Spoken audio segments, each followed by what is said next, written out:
We ready? Okay.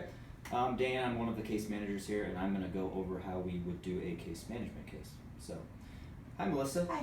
How are you? Good, how are you? Good. How was your weekend? It was good. Good? Good. What all did you do? Not a whole lot. Not much. Mm-mm. Good. Well, it's nice, so. Yeah. Alright. But anyway, so I know you came into us initially for some low back pain, correct? Yep. Okay. Tell me a little bit more of what you're going through and what you've tried that hasn't worked so far.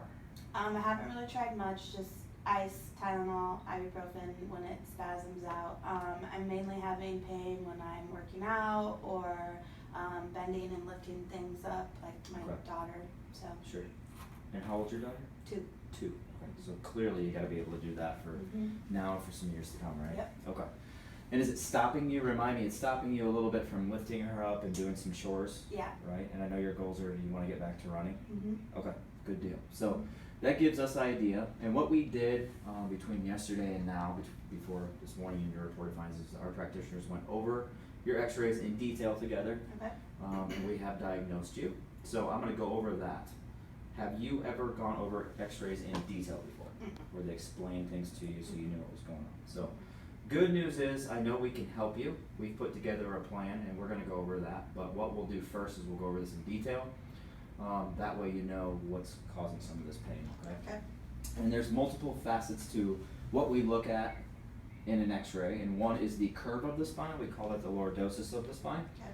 But for simplicity, it's just the curve, okay? And we have 3 curves. We have one lumbar, which is what we're looking at, which if you look at this, we've got L1, L2, L3, L4, L5, and it connects to what we call the sacrum here. And then we have what we call the thoracic spine, which we didn't take x-rays, but this will all make sense a little bit, okay? And this is your T1 through T12, which is basically your mid-back. And then the curve up here is the cervical spine. Now, we want 3 different curves, right? To be a healthy, functioning human being. And in case of your x-ray, we have the lumbar. We want somewhere between 30 and a 45-degree curve. Okay. So can you see this number? Okay. 42. 42. So good news is you've got a great curve, right? Yeah. Some of the bad news is, and what we think is attributing to your pain, is you have been diagnosed with what they call degenerative disc disease Okay. in your L5-S1 area region. So if you look on the x-ray, can you see this here? These, and on an x-ray you can't see a physical disc. And do you know what a disc is? No. Okay. Between there. This? Yeah. So the space between vertebrae, there's fluid called a disc. And in there, it's twofold. So it allows there to be cushion between the vertebrae, because when someone becomes bone on bone is when you have a lot of issues, right? You've heard of people with bone on bone knees probably, where it starts to grind and you can hear a crunchy noise. You're not necessarily going to hear that or necessarily feel that in the low back, but it will cause some pain over time. And that's what's starting to happen to you, right? You get that numbness and tingling down the legs and the buttocks and the feet, right? So that is what is, the degenerative disc here, is what is causing that. Okay. Because you can see the space here, right? In this one and this one. And then down here, you've got lack of space. Can you see that? Right here. So I can't tell you that you have bulging or herniated disc there because, again, I can't see the disc. You're just more likely to have that. Does that make sense? Yeah. Okay. So when we have something like that, over time, degenerative disc disease will cause what they call a bulging disc or herniated disc. And it blocks these nerves that are making us function, right? So, for instance, everything I'm doing right now is the brain is sending signals to the rest of the body through what they call nerves. And what will happen if there's a blockage, it causes a lack of these nerves to send signals through the rest of the body.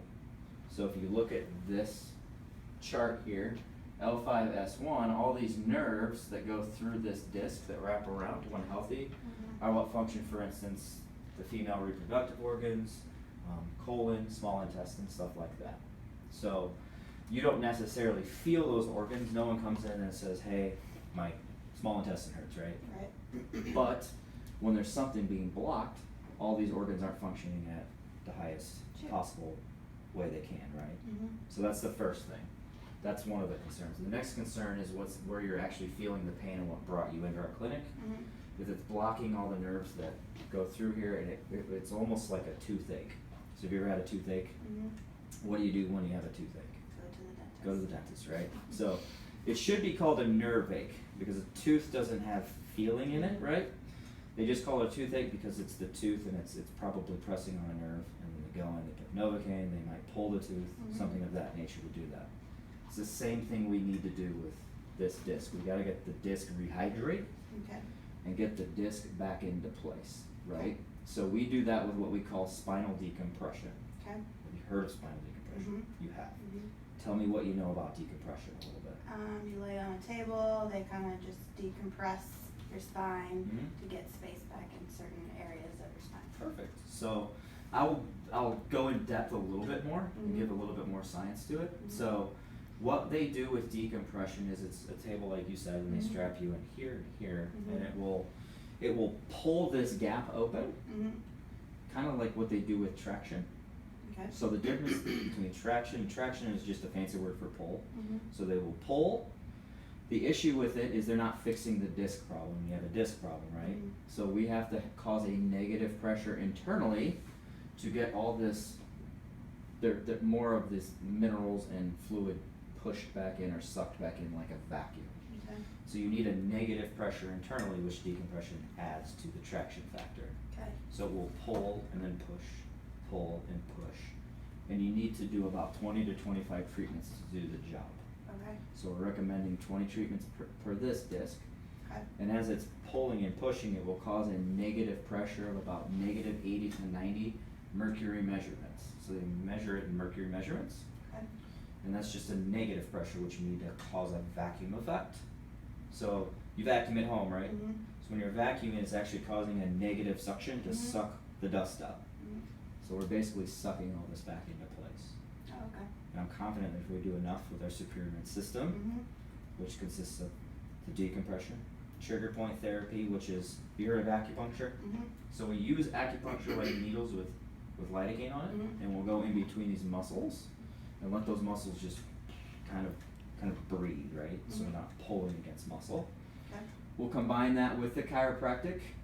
We'll combine that with physical therapy, and then we'll also have you do some exercises at home Okay. that we'll want to keep you accountable to. So we'll ask you primarily every day you come in, hey, did Melissa do these exercises? We want to get you better. Okay. We want to keep you able to lift up your 2-year-old daughter, Sure. grow with her. She'll probably get into sports or whatever, right? Okay. Do your chores at home, but I will need you to commit to 3 times a week. Okay.